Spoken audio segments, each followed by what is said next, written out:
Team, there are about 6 variables that we have to get right if we're going to prepare ourselves for effective operations.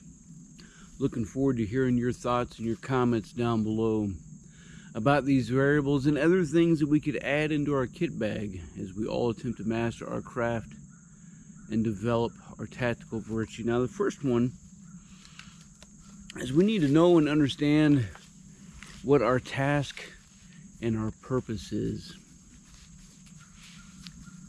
These two things, in a sense, they do kind of drive everything that we are about to set out on. You might call this your mission. And it's always a good thing to have a mission statement. You know, this is all well and good, but what we really need to understand is what are the key tasks, what are the critical things that must be accomplished in order to achieve success. You may have different phases of your operation, and each one should have this phase begins with and ends with, right? And these are all, again, all things that must happen in order to achieve success. If you have folks in your charge, they should also know what the task and the purpose is. They should know that why. You know, that why comes first. If it doesn't, everything else is going to get a little bit of jacked up on us. The next thing we need to know is to have a solid understanding of who our adversaries are, whether they are perceived or actual. What are the friction points, if you will? What are the things that are standing in our way between us and success?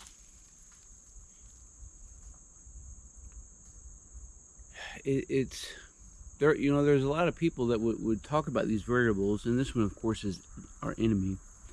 And they would say that civilians have no place to even discuss or put METT-TC in the perspective of being a civilian. And when it relates to things like the enemy, it's almost easy to understand why.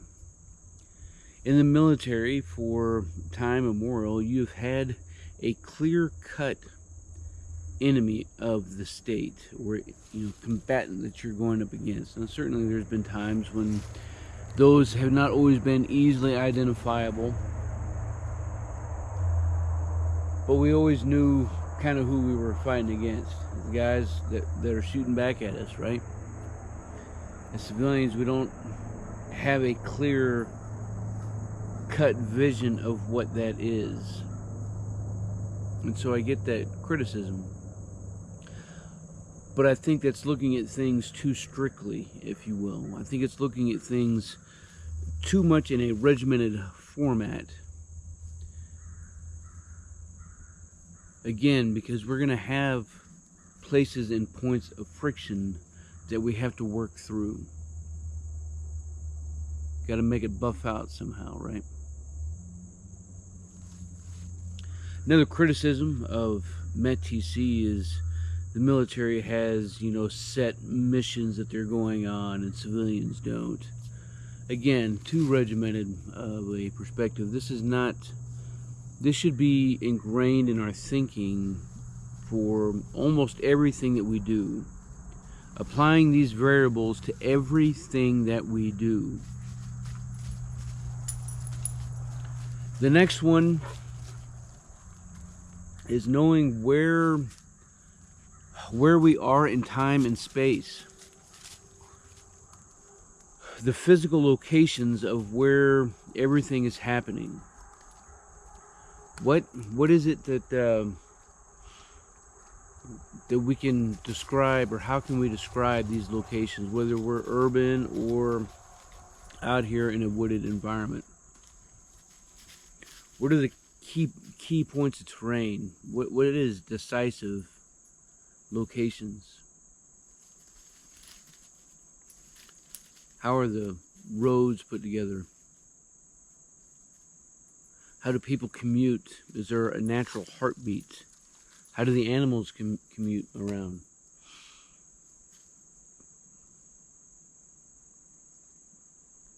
You may get stuck thinking about major or minor terrain features, and that's all well and good. But depending on where you're at, you may not actually have those, so you need to push back, right? We don't want to become so focused on the trees that we can't see the forest that we're standing in. Identify the larger picture, and then begin to understand all of the ways that your terrain makes sense. Hondo, no. The next one, he's trying to, it's that time of year, there's shrooms everywhere. He's just licking some, and now he's eating sticks, because that's what he does. Next thing we need to have a good understanding of is we know what our points of friction are. We need to know what's on our side, if you will. It's, you know, specifically at first, we're probably thinking about people. Are we going at something alone? Do we have compadres that are going out with us? If there is people that are helping us do something, you know, what are their competencies? What are their attributes? What are their skills? What's their knowledge? We begin to understand how our team meshes and can mesh better if we begin to really understand these things. Of course, the first person that we have to do is apply these things to ourselves, right? What are our strengths and what are our weaknesses? If we answer these things with integrity, we can begin to develop a pathway to improve all of the areas that we should be improving on. And that's not always the easiest thing to do. Sometimes we do need those people in our lives to help teach, coach, and mentor us just as much as we think it's our job to do for somebody else, right?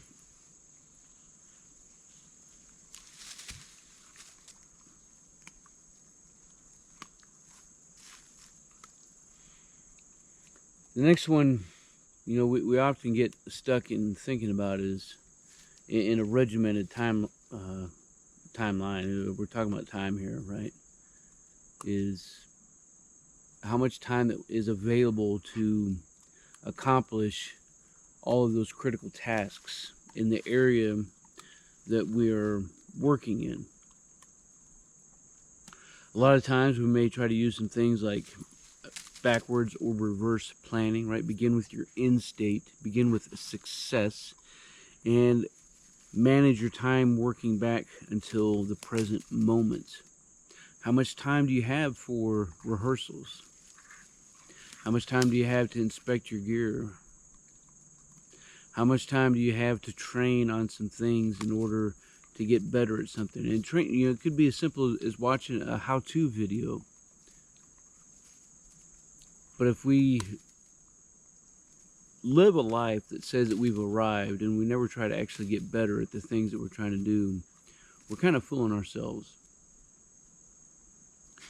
Make sure as you're thinking about time to the best of your ability, only spend about 1/3 of it planning and leave 2/3 for preparation and execution.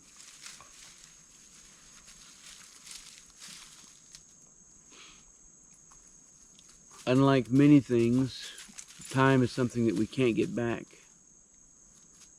And so it's a resource that we don't want to waste.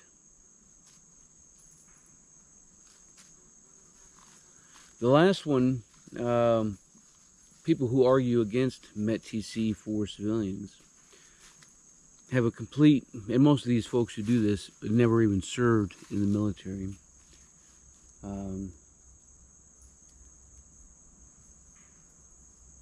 So they don't understand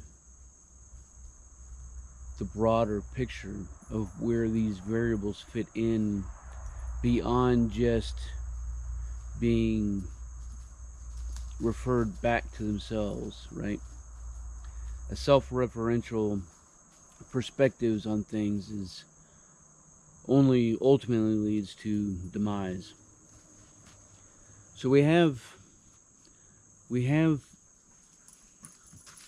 people in our lives, right? We have our friendlies, right? We have our perceived or actual friction points or adversaries, the enemy, right? We have those two. We have our enemy and we have our troops available. Everybody else, right? Where do they fit in? How do they fit in? Your neighbors, people that you drive by on the street, shopkeepers, local law enforcement, strangers that you meet, acquaintances that you have. All of these other people that we need to take into consideration for almost every mission, large or small, macro or micro, that we could find ourselves on. Because there are unintended consequences to our actions. And there are second and third order of effects because of the things that we set into motion. Some of these folks are probably more aligned with us than against us, right? So we don't want to alienate ourselves from these people. We don't want to create enemies. We don't want to inflict damage to property or to people beyond what is absolutely critical or necessary. So we think about these things, right? I mean, it's one of our, even with just some basic rifle marksmanship, with just some basic marksmanship, right? Knowing your target and what lies beyond. The same principle applies.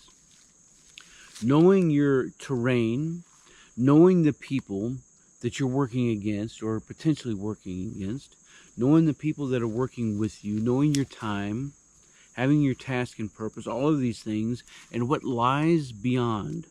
What else is there? We would call this civilian considerations, as that last variable. And I hope it's something that you can bear in mind as you plan, prepare, and potentially execute a plan, right? Get moving in this operations loop or cycle.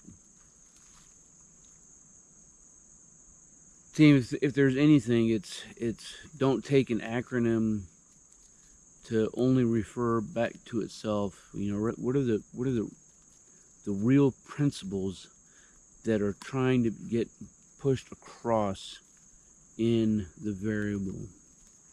There's going to be, or in that acronym, there's going to be a few other principles that we're going to be looking at to discuss. And again, I'm looking forward to hearing your thoughts and your comments down below. If you didn't know, anytime that you do all of those YouTube things, my flask gets filled with the tears of a commie. And I do take great pleasure in capturing them and consuming them. And you may ask yourself, who are these commies? Well, they come in two varieties. The commie one is the stereotypical, right? All the little whiny brats who have a sense of entitlement, who push for any wide range of ideology that is ultimately anti-freedom, right? We'll leave it at that. The second one is actually folks who watch and consume this channel's content. Like, you'd be surprised at the amount of folks that I see who Bitch wanted to complain about Stoker and the content, yet keep coming back for more and more and more. It's like there's some weird S&M thing going on, and well, it's obvious who's on what side of what, and for all of you dudes,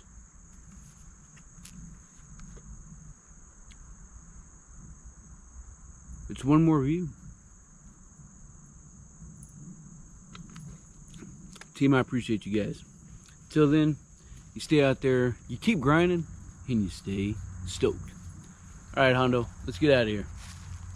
Team, if you want to master your craft and develop your tactical virtue, make sure you subscribe to the channel and click that notification bell so that you can stay up to date with future content. Consider becoming a channel member. It's going to give you exclusive access to content not available to anybody else. I appreciate you guys. Until then, you stay out there, you keep grinding, and you stay stoked. We know you're out there.